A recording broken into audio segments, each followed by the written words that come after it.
یہ میں یہاں ٹھہرا ہوں. پہلی رات کو 3 مرتبہ ہوا, دوسری مرتبہ 2 رات ہوا, آخری رات 1 دفعہ ہوا. اور میں یہ سمجھ گیا ہوں کہ یہ بات اس جگہ کی نہیں. تو کون اللہ والا ہے جس کی جتنی روٹیاں کھائیں اتنی مرتبہ حضور کی زیارت ہوئی. تیرے گھر کی 3 روٹیاں پہلی رات کو کھائی تو 3 مرتبہ دیدار ہوا, دوسری رات 2 کھائی تو 2 مرتبہ دیدار ہوا, تیسری رات 1 کھائی تو 1 مرتبہ دیدار ہوا.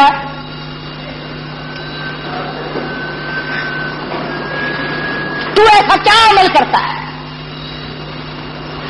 محمد مدنی صلی اللہ علیہ وسلم نے ایسے لوگوں کے دلوں میں محبت پکڑی ہے. امت کے وہ لوگ جو سب کچھ قربان کر دیں.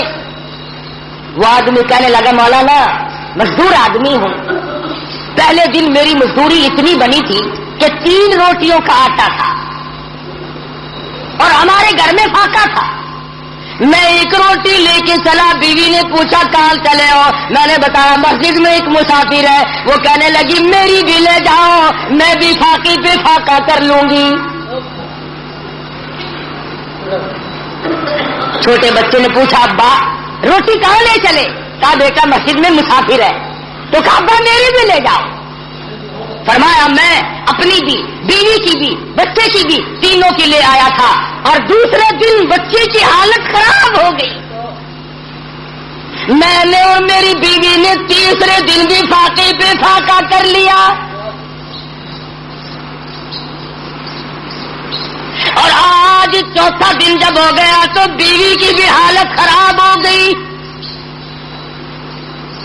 اس کے نام کی بھی اس کو دے آؤں. کل کو 5واں دن ہو جائے گا, مجھے اپنا اعتبار نہیں, اس لیے عرض کرتا ہوں کل کو آپ یہاں پر تشریف نہ رکھیں. اس دنیا میں, اس زندگی میں یہاں جیتے جاگتے بے شمار لوگ ایسے ہیں جن کو محمد مدنی صلی اللہ علیہ وسلم کی زیارت ہوئی. مگر شرط یہ ہے کہ آدمی سنت کا تابع دار ہو, پیروکار ہو, محمد مدنی صلی اللہ علیہ وسلم کی غلامی وہ اس قدر کرتا ہو, اس کی زندگی سنت کے راہ پر ہر وقت مر مٹنے کے لیے تیار رہتی ہے. ہمیں تو سنتوں سے آر ہے, ہمیں سنتوں سے نفرت ہے, بدعت سے پیار ہے. اور ہم ایسے لوگوں کو بڑا تلاش کرتے ہیں. ہمیں تو ایسے بزرگوں کا ساتھ ملا, ایسے اکابر کا ساتھ ملا. کہتا قبا پوشی کے پردے میں جو عیاشی کی رسیا ہو, قبا پوشی کے پردے میں جو عیاشی کی رسیا ہو, میں ایسا کا شیوخ و صوفیہ کہہ دوں یہ مشکل ہے. کتامی جب کھا جائے درخواستی بستے ہو آنکھوں میں, امینے نے آری اور لاہوری کو دیکھا ہے. جن لوگوں کے ایمان کا بیڑا غرق کرتے ہیں ان کے پاس جانے سے میرا کیا مسئلہ حل ہوگا؟ لمبے لمبے کرتے پہن لینا, ٹخنوں تک کے چوغے, 1000 دانوں کی تسبیح, اور یہ معلوم نہیں کہ احکم الحاکمین کے حکموں کی بجاوری ہو رہی ہے کہ نہیں. سرکار مدینہ حضرت محمد الرسول اللہ صلی اللہ علیہ وسلم کی غلامی اور تابع داری بھی ہو رہی ہے کہ نہیں. آج ان تمام صورتوں میں میں اور آپ ہم سب پیچھے رہ گئے. صحابہ ایک ایک سنت پہ جان دیتے تھے. ارے یہ آسمان والے فرشتے حضور کی صورت دیکھنے کے لیے بےتاب ہے. آج ہم بےتاب کیوں نہیں ہوتے؟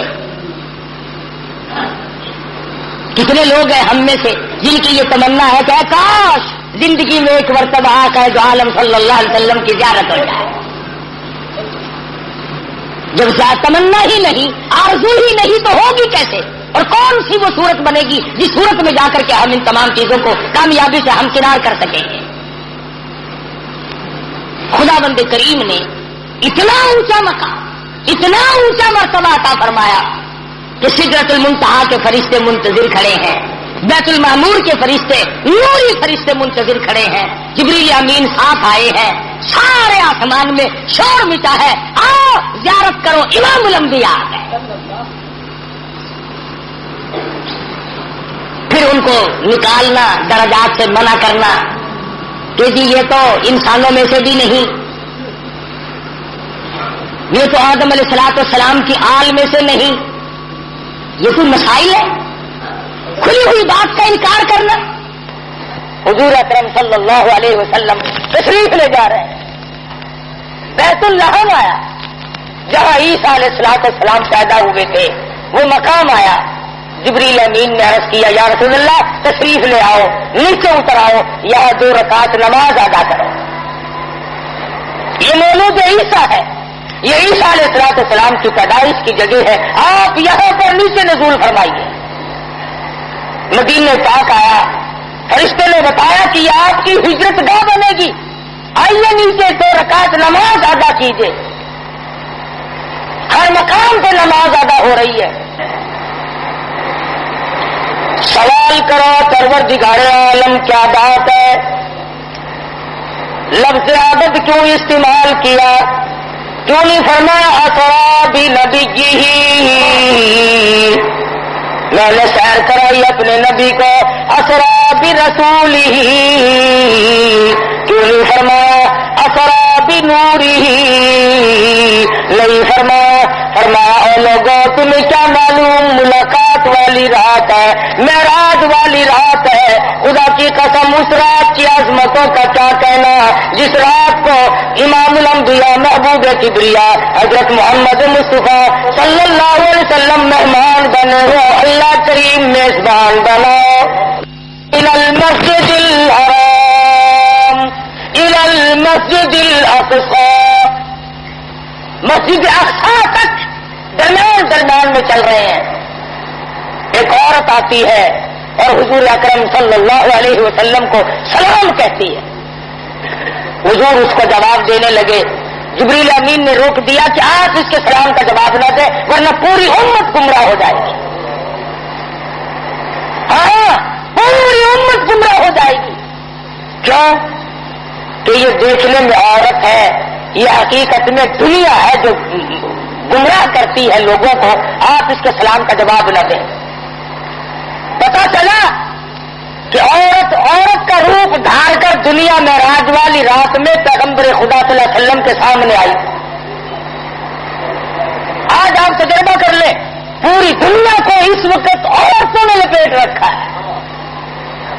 اچھا بھلا آدمی حاجی نمازی ہوتا ہے، نیک ہوتا ہے، ذرا سا منہ بنا کر کے بیوی کہتی ہے آسے پاسے ہر کسی کے گھر ٹی وی لگ گئی ہے، ساڈے گھر کا ہی نہیں، ویلے سب حج کی جان نکل جاتی ہے۔ جو بچارا یہ آخے نا تیری طبیعت سیٹ نہیں رہتی، آخر کیوں طبیعت سیٹ رہے، کوئی ویلا گزرے تو تصا میرے واسطے ہیلا کیتا ہے، کوئی ریڈیو، کوئی ٹی وی، کوئی ٹیپ، کوئی سے ہوئے نا، قبر کا بالکل فکر نہیں۔ تمام لوگ ایک دوسرے کے ساتھ راہ میں بیٹھے ہیں، اور پھر دوسروں کی عورتوں والی بات تو دنیا کیا کرتی ہے، فلانے ملک کی عورت یوں ہے، فلانے ملک کی عورت یوں ہے، اور پاکستان کے مسلمانوں تمہیں شرم نہیں آتی، تم ٹی وی پہ فلموں پہ اپنی بیٹیوں کے ناچ دیکھ کر بڑے خوش ہوتے ہو، اپنی بہنوں کو ناچتا ہوا دیکھ کر، بدماشی کرتے ہوئے دیکھ کر بڑے خوش ہوتے ہو۔ گورنمنٹ بڑی راضی ہے کہ ہم نے 3 طریقے سے لوگوں کو بدماش بنانا شروع کر رکھا ہے، ریڈیو کے ذریعے، ٹی وی کے ذریعے، اخبارات کے ذریعے، پورے ملک کو، پوری قوم کو بدماش بنانے کا پروگرام تقریباً 8-10 سال سے چل رہا ہے، اور بنا دیا بدماش، شرافت کا جنازہ نکل گیا، غیرت کا تختہ ہو گیا، لوگ کے مر جائے ہم مسلمان کہلاتے ہوئے۔ مدینہ پاک میں اللہ پاک ہر ایک کو زیارت نصیب فرمائے۔ ایک عورت گزر رہی ہے، بڑی خوبصورت ہے، بڑی حسینہ ہے، بڑی جمیلہ ہے، بہت انداز ہے، بڑی شوق نظر ہے، آنکھیں بڑی خوبصورت ہے، جیسے پردے میں تھی، ایک آنکھ ذرا کھل گئی، ایک دیوانے نے دیکھ لی، وہ کہنے لگا میں اس آنکھ میں فریفتہ ہو گیا ہوں، میں مر گیا ہوں انصاف پہ. گھر گئی, چاقو لیا, آنکھ نکال کر اس دیوانے کے پاس بھجوا دی کہ تجھے اس سے عشق تھا, یہاں سنبھال لے. پڑوسنوں نے کہا, عورتوں نے کہا, ارے آنکھ کھو دی, کالی ہو گئی, چہرہ بگڑ گیا. کہنے لگی جس آنکھ کو غیر آدمی دیکھ کر مستی کرتا ہو اس آنکھ کو رکھنا جائز نہیں.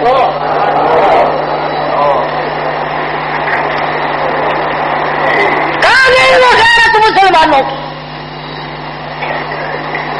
ایک دوسرے پہ تنقید ہے, ایک دوسرے پہ تبصرہ ہے. امیروں سے لے کر غریبوں تک, فقیروں سے لے کر بادشاہ تک بے پردگی عام ہے. اور ہماری یہ کوشش بھی نہیں. حدیث پاک میں آتا فرمایا نبی کریم صلی اللہ تعالی علیہ وسلم نے, ایک عورت جب گھر سے اعلیٰ درجے کے کپڑے پہن کر خوشبو لگا کر نکلتی ہے, میک اپ کر کے نکلتی ہے, 18 شیطان اس کے ساتھ چلتے ہیں.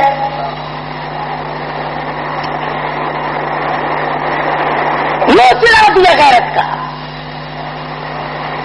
تو حضور اکرم صلی اللہ علیہ وسلم کو جبریل امین نے کہا کہ آپ اس کے سلام کا جواب نہ دیں. حضور نے جواب نہ دیا, آگے چلے. فرماتے ہیں نبی کریم صلی اللہ علیہ وسلم, میں نے ایک مخلوق دیکھی, میں نے لوگ دیکھے, بہت زیادہ تھے, ایسا بدبودار, ایسا سڑا ہوا, ایسا فولت والا گوشت کھا رہے تھے. حضور فرماتے ہیں اگر ایک رتی کے برابر دنیا میں ظاہر کر دیا جائے, پوری دنیا بدبو کی وجہ سے تباہ و برباد ہو جائے. ایسا گوشت لوگ کھا رہے تھے, ہزاروں کی تعداد میں تھے, لاکھوں کی تعداد میں تھے. ایسا گوشت کھایا جس کے کھانے سے بدبو آ رہی تھی, وہ سڑا ہوا گوشت تھا. صحابہ کرام نے عرض کی یا رسول اللہ وہ کیا چیز تھی؟ ارشاد فرمایا امت کے جن لوگوں پہ زکات فرض اور واجب ہے, زکات کو روک کر جو اس مال کو کھاتے ہیں ان لوگوں کو وہ گوشت کھانا پڑے گا. حضرت شاہ عبد العزیز دہلوی سبقت رحمۃ اللہ علیہ, ان کے زمانے میں ایک آدمی تھا, امیر آدمی تھا لیکن بخیل تھا, اپنی اولاد کو بھی خرچ کرنے کے لیے پیسے نہیں دیا کرتا تھا. جس وقت اس کی موت آئی تو لڑکے نے غصے میں آ کر اشرفیوں کی تھیلیاں اپنے باپ کے ساتھ قبر میں رکھ دی کہ ہمیں دنیا نے برتنے کو نہیں دی, اب ہم استعمال نہیں کرتے, دفع کر اپنے ساتھ ہی لے جا. قبر میں رکھ دی, دفن کر دیا. کچھ دنوں کے بعد لڑکے کی حالت غیر ہو گئی, غریب اور تلاش ہو گیا. دل میں آیا اچھا نہ کیا وہاں رکھ دیے, آج کام آ جاتے ہیں. دوسرے مرحلے میں دل میں یہ بات آئی کہ اب کون سا تو اٹھا کے لے گیا, ان کو نکال لو, ہمت کرو. بس رات کا وقت تھا, اوزار لیے, کیلی کسیلی اور جا کر باپ کی خبر کھول دی. اس نے اشرفیوں کا تھیلا بھر کے وہاں رکھا تھا. جب اس نے روشنی کی تو کیا دیکھتا ہے وہ تھیلا موجود نہیں. سر سے لے کر پیروں تک ایک ایک کر کے جیسے ستارے عورتیں کپڑے کو لگاتی ہے, سر سے لے کر پاؤں تک سارے بدن سے سرفیاں ٹکی ہوئی ہے. پوری بدن پہ, تمام کے تمام بدن پہ ایک ایک کر کے ستارے لگے ہوئے ہیں, سرفیاں یوں ٹکی ہوئی ہیں. یہ لڑکا کہتا ہے کہ ایک اشرفی اتارنے کے لیے میں نے یہ 2 انگلیاں لگائی تھی, بس انگلیوں میں وہ سار مچا, وہ سوزش ہوئی, وہ جلن ہوئی, قبر مشکل سے پوری کری, سب کچھ وہی چھوڑ دیا. دہی میں رکھتا, دوا میں رکھتا, منہ میں انگلیوں کا رکھتا, چین نہیں آئی. کسی کو کیسے بتائے کہ میرے باپ کا کیا حال ہے.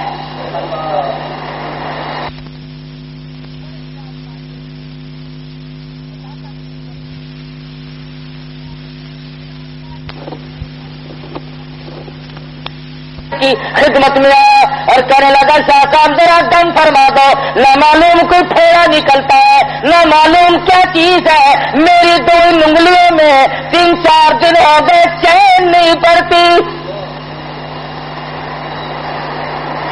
شاہ صاحب نے دم فرمایا, کچھ کر کے پھونکا اور پوچھا درد ہے؟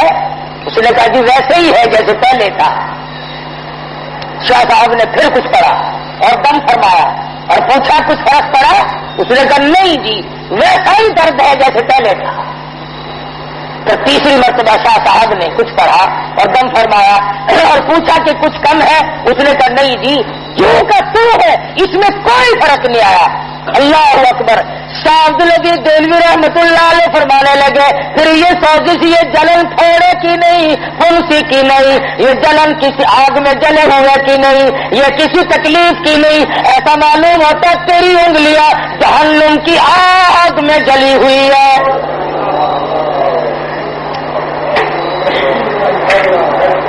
ان کو بجھانے کے لیے سمندر کا پانی کافی نہیں, دریا کا پانی کافی نہیں, ندی نالوں اور کنویں کا پانی کافی نہیں, دوا دم درود کافی نہیں. ان کو بجھانے کے لیے صرف ایک پانی کام دے گا.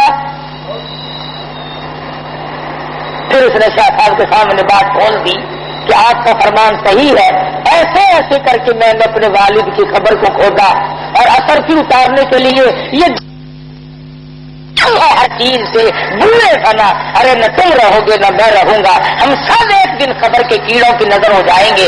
اپنی زندگی کے بارے میں سوچو اور اس پر عمل کرنے کی کوشش کرو. اللہ پاک مجھے اور آپ کو اس معراج والے نبی کے طفیل معاف کر دے, معراج والے نبی کے صدقے میں ہماری نجات فرما دے. وآخر دعوانا الحمدللہ رب العالمین.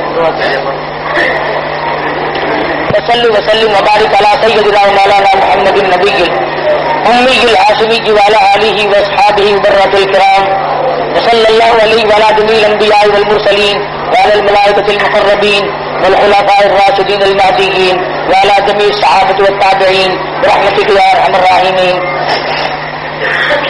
ہمارے دوست قریبی ایک نوجوان لاہور میں مقارب علی پچھلے سال آج کل گزرے تھے, جون کے مہینے میں ان کا انتقال ہوا تھا. خوش نصیب نکلا وہ نوجوان کے رشتے داروں نے, عزیز و اقربا نے, یار دوستوں نے, جن دینداروں کے پاس اٹھتا بیٹھتا تھا ان سب نے مل کر ان دنوں میں 100 کلام پاک ختم کیا, 26,000 کلمہ پڑھا. اللہ پاک ان تمام قرآن و کریموں کا اور تمام کلموں کا حضرت رسول اکرم صلی اللہ علیہ وسلم کے طفیل سے مرحوم کی روح کو پہنچا دے. اللہ تعالیٰ اعلی علین میں جگہ عطا فرمائے. یہ نوجوان عاصم ہے میلسی کا, پچھلے سال اس کے والد کا بھی انتقال ہو گیا. اللہ تعالیٰ اس کی مغفرت فرمائے. اللہ پاک مرحوم کو جنت الفردوس میں جگہ عطا فرمائے. اور یہ کئی بھائی ہیں, بچے ہیں, اللہ تعالیٰ ان سب کی کفالت فرمائے اور صبر جمیل کی توفیق عطا فرمائے. بچی ہے ایک شہر سے آتی ہے, اس کی کچھ مشکلات ہیں, دعا کر دے اللہ پاک اپنے فضل و کرم سے اس کی تمام مشکلوں کو آسان فرمائے. حجن کو تکلیف ہے اور کئی مائی ممتاز آباد سے شہر سے آئی ہوئی ہیں, مختلف پریشانیاں ہیں, مختلف ضروریات ہیں. اللہ پاک اپنے فضل و کرم سے اپنے خزانے سے سب کی پریشانیوں کو دور فرما دے. حجن بیمار ہے, اللہ پاک اس کو شفا کامل عاجل مستمر عطا فرما. الہی سبھی بیماروں کو شفا عطا فرما, سب کی بگڑی کو بنا دے. الہ العالمین اجروں کو بتا دے, الہ العالمین بچڑوں کو ملا دے. ہم سب کے والدین کی مغفرت فرما, ہم سب کے باپ دادا اور بڑے بزرگوں کی بخشش فرما, سب رشتہ داروں کی بخشش فرما. الہی ان مسلمانوں کی مغفرت فرما, ساری مخلوق پر اپنا کرم فرما دے. مالک دریائے کرم بہا دے. یا اللہ ہمارے اعمال کو نہ دے, اپنے کرم و فضل کو دے, ہم سب کو دریا رحمت میں غوطہ دے کر معاف کر دے. یا اللہ ہم سب کی اولاد کو نیک اور نمازی بنا, ہم سب کے اولاد کو قرآن کریم کی دولت عطا فرما. اے اللہ اس مسجد کو قیامت تک آباد فرما. یا اللہ بنانے والوں کو بنا دے, آباد کرنے والوں کو آباد فرما. دور یا نزدیک کے جتنے لوگ بھی تعاون کرتے ہیں یا اللہ سب کو جان و مال برکت عطا فرما. اس مدرسے کو بھی تمام علاقے کے لیے دین کا مرکز بنا, مخزن بنا, سرچشمہ بنا. یا العالمین ہم سب کے لیے آخرت میں نجات کا ذریعہ بنا. ربنا تقبل منا انک انت السمیع العلیم وتب علینا انک